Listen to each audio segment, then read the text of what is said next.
Hi, welcome back to Fearbuster. This is Lauren Rosenberg, your host, and today we have a special guest, and it is Nadia, and we're going to talk about the fear to be seen. Have you ever wondered having to go on a stage and having to maybe do your singing and you didn't want to be seen, or having to be in a public place and you didn't want to be seen? So we're going to talk about fear of being seen and maybe fear of shyness. Hi Nadia, welcome to our show. Hello, thank you so much for having You're me. welcome. So Nadia, how did that start? Do you want to share with our listeners how did how did you know that this fear of being seen or fear of shyness? How did that start? Well, I think in some ways I was always a shy person. I think it's part of my personality, and I would argue that lots of people are born shy. It's kind of just the way they are. But for me, things took a turn when I was a teenager. I was about 14, and I was in a French lesson. And this was a few years ago because, just to give you an idea of how many years ago, we had tape machines, like Okay, cassettes. yeah, recording tapes, yes. And it was a new language laboratory in my school. And we were all quite excited about it. And we had to wear big headphones and talk into the mic and then record and then hit play and listen to ourselves speaking in French. And I really love French, so I was happy to take part, and I was enjoying myself. And we were talking about a film that we'd seen. And so for me, that was a great combination, French and cinema, which is two things I really am passionate about. So I spoke into the machine, and then I hit play to listen back. But when I did, the voice which I heard was not the voice which I had imagined in my head. Um, and in that moment, I got really confused It's because, like when we have to do like leave an answer machine message, and we don't like to hear our voice back because we don't hear it the same way. So no, is I that hear it the same way. And so I got such a shock because I thought at first that I was listening to a kid, like a much younger kid talking, and I couldn't understand, firstly, who this kid was. And then I thought, hang on a minute, why is she saying what I just said? What are the chances of that? Like, what are the chances that someone would say the exact words that I had just said? And then suddenly it kind of dawned on me that it was me, and that's how I sounded. And because in those days we didn't have Instagram, YouTube, any of that stuff, I didn't record myself ever. So I'd never heard myself before. And when I realised that that was how I sounded, it really affected me. I felt like I was weird, or there was something wrong with me, and that people were going to laugh at me. And I was is it also, just a feeling in your body or in your mind, or you felt it everywhere, or was it just how did you know it was something different? I think it was like a sort of conversation that I was having Okay. with myself. Was also a bit angry. I felt like, why did no one tell me that Okay. that was how I sounded? And do you have any siblings, or and how did they? I mean, did they ever say something, or no one ever? Mm, no one had ever said anything, although now when I look back, I can remember a few funny incidents. I remember this woman talking to my mum when I was really small. I think I must have been about six, seven, 6 or 7. And this woman sort of was trying to kind of reassure my mum that there was something they could do and that I could go and learn how, and I think I didn't really know what she was saying. So it was only afterwards when I kind of thought back on it that it occurred to me that that's what this had been about. So, Yeah, because in what those time we didn't have any YouTube, Facebook, live videos. So I guess, yeah, looking back, we didn't really, apart from singing and then you don't really hear yourself back anyway, or some, it was hard to record was just something. I mean, I remember you had to press the two buttons, the red one and then the play at the same time and record, but the sound did come a little bit different, but it's not something you would do very often.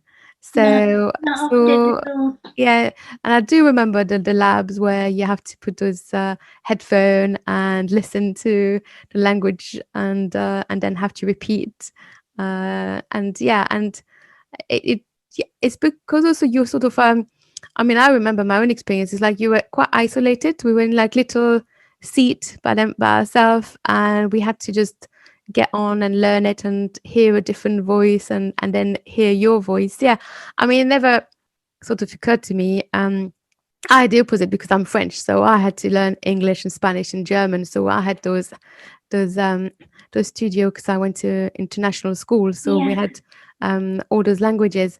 But I wasn't aware of, and it never occurred to me that that sort of my voice. I think what occurred to me was more like getting it right and saying it, pronouncing it right. So I didn't have that, but in your case suddenly it was suddenly like it was almost like a revelation. Suddenly something clicked and it's like, oh, my voice. And yeah. what happened? You didn't like it, or you didn't think you were strong enough, or what's I felt like it was a weird thing about me that I was different, how I thought different to everybody else, that people would be laughing at me.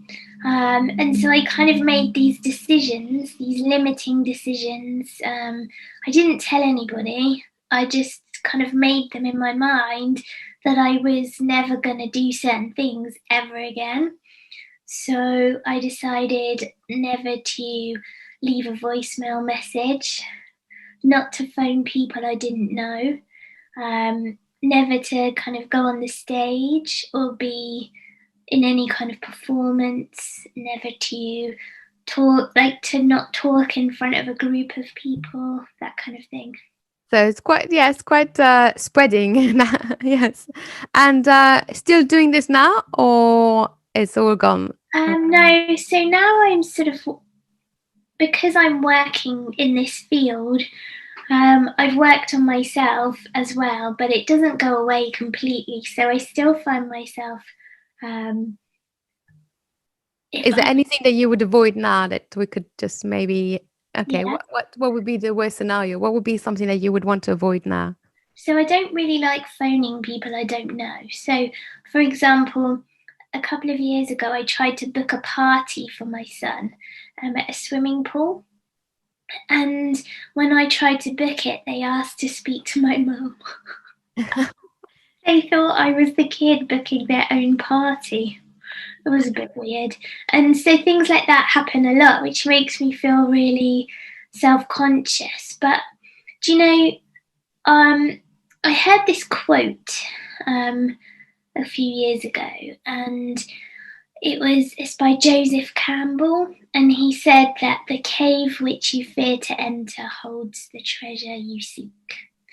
And so the idea that your cave has the scary thing inside, but that scary thing is actually your treasure, really impacted me. And I realised that instead of trying to pretend to be somebody else or trying to cover up the thing that was embarrassing or different about me, that actually I could embrace it.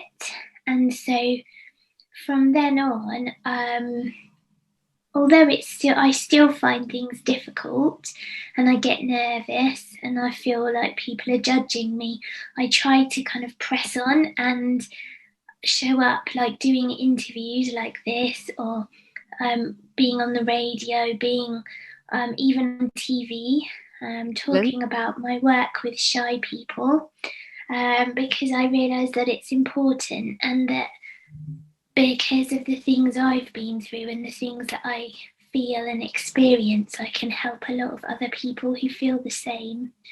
So Um, what's the what would be the worst scenario? Let's see if I can help you a little bit more. What would be the worst scenario that you would really want to avoid because you could feel something in your body? Or um, So I find I don't like talking in front of a group of people. So, for example, if I was in a meeting where I didn't know anybody and I had to speak in front of them, or even yeah, when I meet somebody new, I'm kind of aware of their face. Okay. And So when what I would speak, happen? So Nadia, what would happen? How would you know that there's something that doesn't feel right? Where do you feel it in your body? If you had to speak, let's say 100 people, and you didn't know them, and you can see their face, what would, how would you, what would happen in your body or in your mind? How would you know that you don't like it or you would want to maybe run away from it? so I feel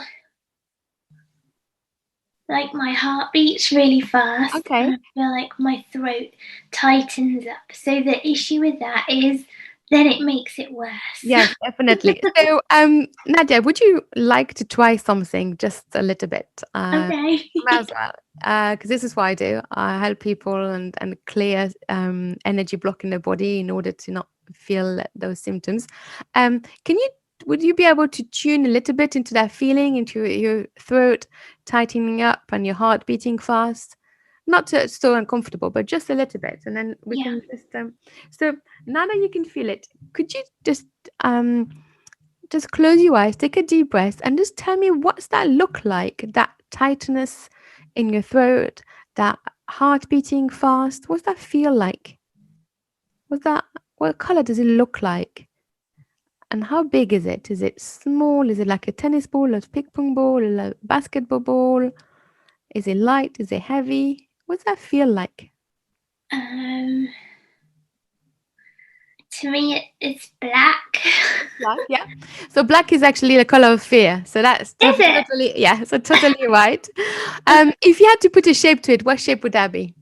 Round. Round. Okay, so this round black feeling, is it in your throat, in your heart, or is it in both Yeah, places? like In in your my. throat. Okay. So would you mind, Nadia, take a deep breath, close your eyes, notice this black round feeling in your throat that may have been there for such a long time. And if you can, just say thank you to that feeling. Just take a deep breath and hold on to that. Notice what that feel like, this black round feeling in your throat. It's been there for a long time. It has got it has served in certain ways because it has created something. So if you could say thank you to it, and at the same time, if you could let me know when you're ready, keep your eyes closed and let me know what color would you need to get rid of that black feeling or to make that black feeling smaller and lighter so that you could actually speak up more and speak the way you want, so you, without having that nervous feeling and anxious feeling inside your throat. What color would be? Green. Green. Okay, dark green, light green. Mm, sort of light green. Light green. Okay, so take a deep breath, close your eyes, and imagine that you had this nice light green bucket above your head, and we were going to pour that nice light green, almost like a little river. We're flooding the nice light green going into your mind, down your throat, and this nice light green river is going to make that black lighter and lighter and lighter. And as you do that, just pay attention to your body, take a deep breath, allow the nice green to go in. We're not taking anything away. We're just making it lighter and lighter and lighter. And as we make it lighter, just notice what I feel like in your throat and just give yourself a permission to allow that black to either dismantle, melt, move. It can move up or down. Just allow the green to do all the work. It's as easy as that. Just take a deep breath, allow the nice green to get in, lifting, making lighter and lighter and lighter. So light and so soft, it'll just flow and it'll just go wherever it needs to go. And as you've done that, just take a deep breath and then just whenever you're ready, you can open your eyes and then tune back into that feeling of having to do a speech and in front of 100 people, and then the same scenario, but now just notice what I feel like. Is it different? Is it the same? Is something changed?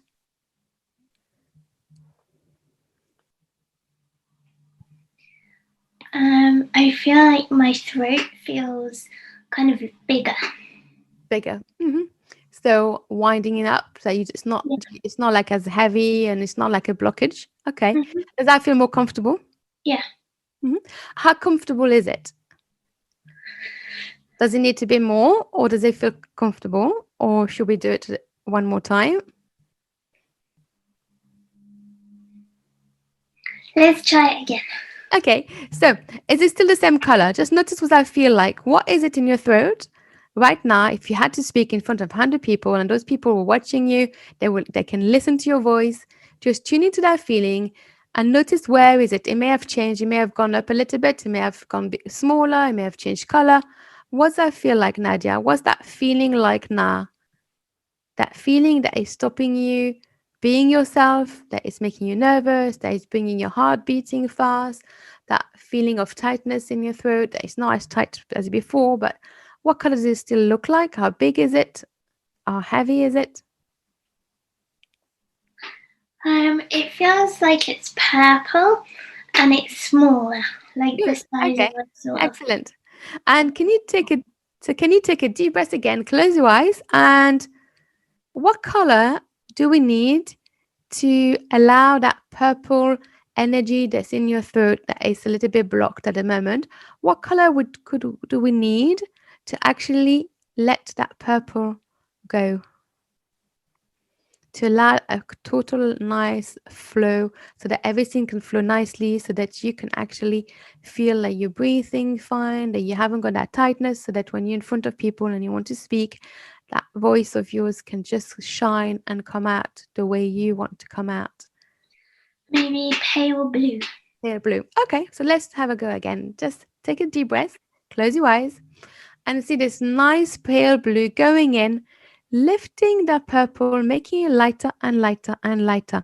At the same time, remind your mind that you're safe. We're not taking anything away. We're just making everything working nicely so that everything is flowing nicely. When energy in the body is flowing nicely, everything is happening in the right way. So we don't have that anxious feeling. So we just see the nice blue going in, taking and lifting this purple, making it lighter and lighter and lighter so that everything can feel and work perfectly. And just remind yourself to say thank you to that purple feeling that because it has helped you in certain ways. And just see the nice blue going in, lifting, making it lighter and lighter and lighter. So light and so soft, it'll just flow and it'll just go wherever it needs to go. It may make you yawn because this energy that was blocked for quite a long time, for many years, may have to come out somewhere. So you may find a little bit of piny needles in your hands, or you may find that you need to yawn because it needs to come out. Just pay attention to your body and just see the nice blue going in, lifting, making it lighter and lighter and lighter. So light and so soft, it'll just flow and it'll just go wherever it needs to go. And as you do that, whenever you're ready, you can open your eyes. How are you feeling, Nadia? Thank you very much for allowing me to do this. I feel a bit relaxed actually. Good. And what's that feeling like in your throat now? Feels like spongy. Mm. Good. Okay. Excellent. Your voice, if you notice your voice is stronger. I don't know if the listeners actually noticed, but it's slightly stronger. I don't know if you noticed, but yeah. So so Interesting. What was that technique called? so a bit of color therapy and a bit of emotrance and a bit of my little magical touch too. So a bit of a mixture. Magic. So but it's allow you to relax. It takes energy in the body. Emotion in the body is supposed to be energy in motion. All the emotions in our body are supposed to flow nicely in and out. They're not supposed to actually get stuck in our body. When something happened, like you've had this event and then you discover that suddenly, oh, I'm a bit different. We're supposed to be all different, but when we're in school, unfortunately, the whole system is making you meant to be like everybody else. But as we grow, being unique is what makes you even more successful in a certain ways because you can just be and shine and be your own self. And it's good that not that everybody is different because we need every different profession. So, but at a time when you're in school, you are limited and you have to sort of fit in that sense. So the minute that you're a bit different, that can create some fear. So what I did was I unblocked the emotion trapped in the body that's been trapped from the age of 6 and 7 and 14 by using color therapy, by using breathing technique, by using a bit of my magical touch and an emotrance. So I just made it into a relaxed state and I started working on your energy system because once it's no longer blocked, then you can just breathe better, you can speak better, and you can just be yourself. You don't have that anxious feeling. And that's what's happened. So, and it's interesting to see your reaction, and it's good. And because now it's just a bit more comfortable to speak to because you don't have that you've had for such a long time. Yeah. Also, we sort of triggered it more because we were thinking of the worst scenario possible, and this is why we were triggering it in order to bring up where the emotion is trapped, and then we can actually release it.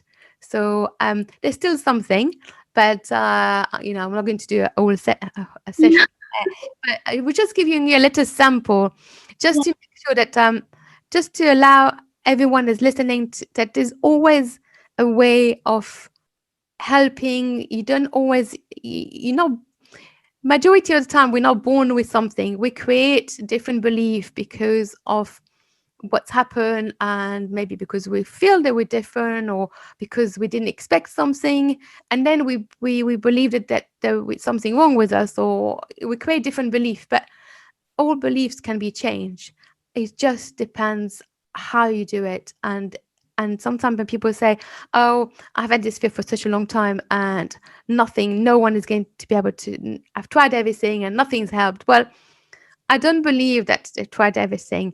Everything they tried may not have been the right method or the right modality, but there's still a way out there they will help to actually clear things. So this is just a little sample of what I do. I do a lot of different, very different modalities. I use a lot of energy, different modalities. But what I would like you to also share with with listeners is, how did you turn this shyness, this fear of being seen into your day-to-day life? Because it has Yeah. something, like you say, that quote is turning something that could have really crashed you down into a powerful way of using it into your the good side of it. So yeah. Yeah. So I did. So over the years, I realised that if I show up as myself, then that's kind of my unique power. And so speaking is important for me to do. So even though in certain situations it's scary or I get really nervous, when I do speak up and show up, give talks, for example, appear on the radio, it affects people, it helps them. And so I decided to do more and more. And I realized that in this kind of work that I do, you don't hear from shy people very often. And that's obvious because shy people don't like speaking up. We prefer to hide in the background. But the more we hide, the less our voices are represented. And you And do need your voice because that's how you express yourself. And so, did you ever sort of taking singing lessons, or that would have been a big no? no, that would be terrible. I'm not really good at singing. I'm not really very tuneful. Do you sing? I mean, do you sing by yourself or? I do in the car sometimes, or like in the car, but it's not really my talent. I think speaking, I think when I speak, good things happen.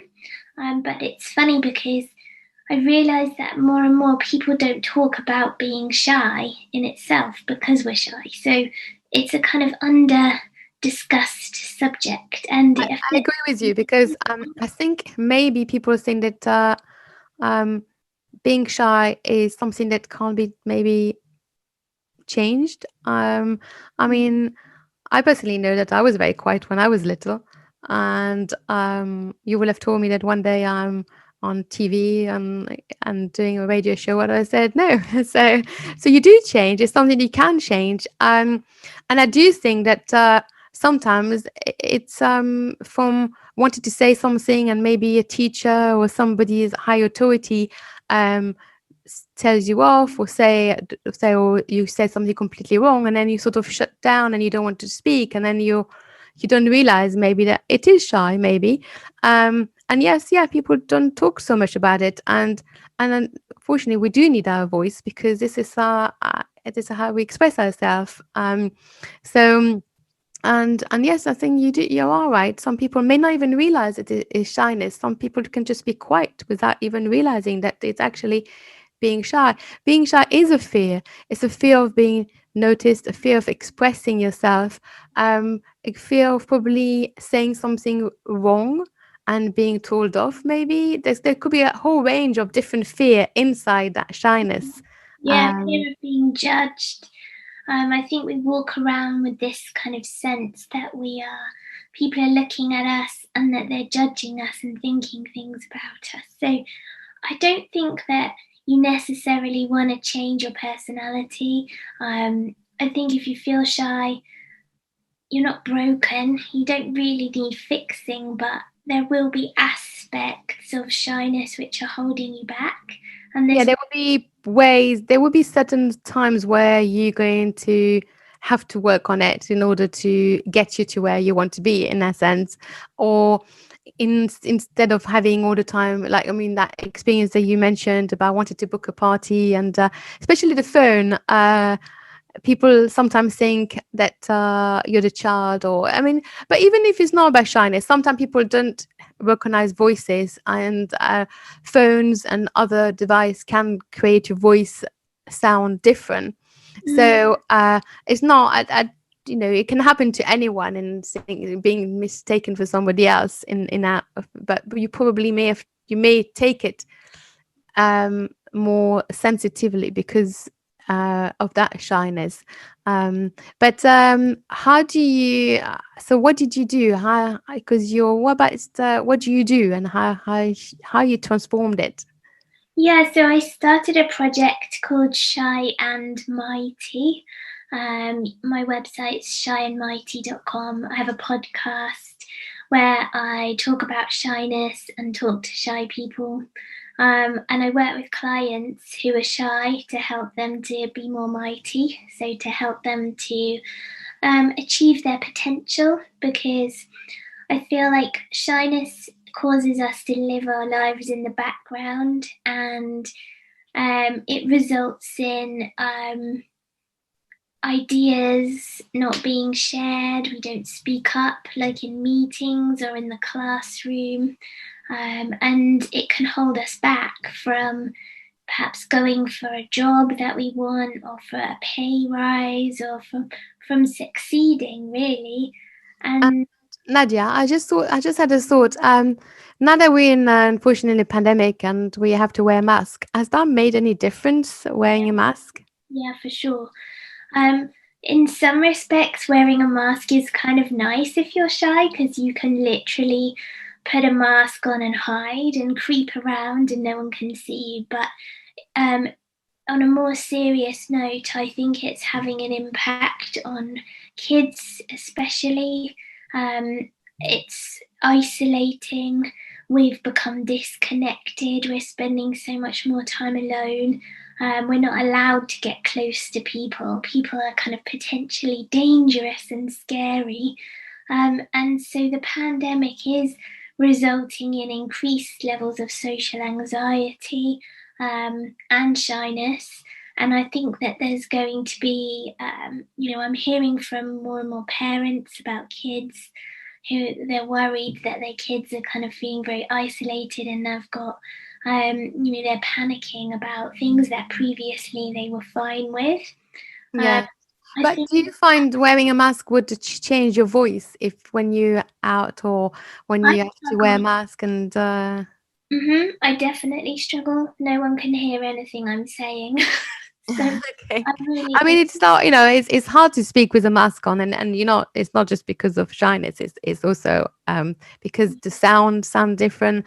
Um, It's muffled. yeah, I mean, I do know. Unfortunately, also people who don't hear can't lip read. I mean, unless we there are some masks that can be made differently, but lip reading is a big problem if you Mhm. can't hear because you don't see the actual face expression. And sign and if you're deaf, I mean, sign language is all about expression. It's not even the sign is the face so much. I mean, I've learned sign language, and it's very difficult. Putting a mask on will also have an impact. So it does have an impact on you in that sense. But I was thinking about hearing your voice in a mask will be also different again.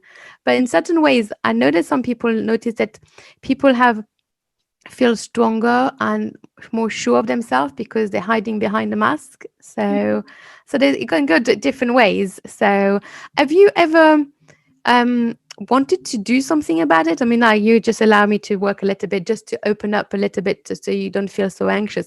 But have you tried different approach in the past, or did Yeah, you? so over the years, I've been sort of sent off to various kind of elocution lessons, often by managers or bosses at work. But I've realised that I realise I don't want to fundamentally change It's this part of thing. you. This is how you are, and this is you. This is Yeah, Nadia, and this is yeah. who you are. And in it is not. I think it's great that it's really important to understand that everybody is unique and everybody is different, and that's part of it. But it is passing the judgment. It's passing the fear Mhm. of being judged in that sense, and then you can just express yourself the way you want. And everybody has different voices. I mean, even like I'm French, and I learned English and a different language, so my accent will be different. Everybody has, but even in their own country, you can have different accents. I mean, somebody who comes from Wales will have a different accent than somebody who comes from London. Uh, so it's not so much in that sense. It's just accepting, hearing you, accepting yourself is more important, I would say, than the actual shyness. Is accepting. Okay, well, this is my voice, and this is me, and this is much more even important. Is not battling inside. Is really being aligned who you are. That I think is even more important than. Yeah, for sure. I think that as a kind of quieter person, I think there's definitely kind of strength in the quiet voice. People lean in to listen. It can be calming. So there's definitely kind of advantages. And in terms of being a shy person, I think we always look at the negatives of shyness and think, oh, it needs fixing. But actually, there are positives. So if you're not someone who's always speaking, you're listening, you're observing, you maybe are coming up with solutions or ideas in your head before talking, things like that are all really positive skills, and they're really useful, in all aspects of life, but in work as well. And I think what's happened is there's this idea of an outgoing kind of ideal, this one sort of person who is a successful, kind of idealized version of a human being. And actually, that isn't the case because, 57% of people are shy. Yeah. And so, Was that everybody? I think everybody would experience once some shyness, or maybe they would have said, "Oh, I wish I would have said this," or "I would have wish I would have." Yeah, everybody I think would have experienced a little something, um, but I think it's good to embrace it and to turn it into a positive. So tell me a bit more about what you do this project, and how do yeah. you. So it's called Shy and Mighty, and I'm writing a book. I've got the podcast, and I work with adults and kids as well who are shy to help them to overcome the aspects of it that are holding them back, so they can kind of step out of the shadows and do big things with their lives. And I'm really enjoying it because I feel like it's something, like I said, that hasn't really been discussed. It's something that so many people struggle with, and I get a lot of people coming to me and they're so happy that someone's finally talking about it. And I guess it's also familiarity. It's something that is so important. It's part of you. You're passionate about it because you've experienced the bad side of it and you've turned it into a good side of it and you embrace it. So you can show that you don't have to change. You can just be yourself, and you can just deal with, you can learn different techniques to be able to be more comfortable, in order to actually talk when you have to do it. But you can still, this is your voice, and that is how your people are born. It's like, you don't pick if it's frizzy hair or curly hair or straight hair or what color. We don't really pick it, uh, and that is part of you, and it's embracing your own personality and embracing your voice and not hiding behind. That is really important, and really accepting who you are. and yeah, and um I always thought that, when people judge, you can take the criticism, and then you can turn it into a good thing, because you can yeah, learn from that. You can say, okay, well, what they're saying, and then and you don't have to. It doesn't have to stay inside you. You can just take a deep breath and let it go. yeah, That's what you can do. You don't have to. But turning something that could have been keeping you, without being heard, your voice, you turned it into amazing, and and podcast, and you're helping people. And that's what's probably even better, because you know what it feels like, so you're the right person to talk about it. And they feel, I mean, there probably wasn't something like this before when you experienced it, and they also feel much more comfortable because they know that you can understand them, and that's part of it. But definitely is understanding that every single person is unique, and that is and yes, in school it is a bit difficult because everybody's supposed to be the same in certain ways. We're supposed to learn the same. We're supposed to be the same. But once you're an adult, you can just be unique and embrace what actually was difficult at the time. And it's amazing to see that we're doing that, but we're doing this radio show. You are talking on air, so uh, so you should be really proud of yourself, and you're very relaxed. I made you a little bit more relaxed. What does that feel like now in your throat? yeah. I feel really relaxed actually. I do, and I Good. think it helps to think about the people who are listening and thinking about the purpose of what you're doing. So for me, like knowing that there'll be people listening who are feeling shy, but they can see me doing this, and they know that even if you have a quieter voice, even if you feel a bit different to other people, that you can just show up as yourself. Excellent. Nadia, thank you so much for coming on the show today and talking about a fear of being seen and a fear of being shy. This is Lauren Rosenberg, a fear buster. We're looking forward to next week talking about another fear. Have a good week.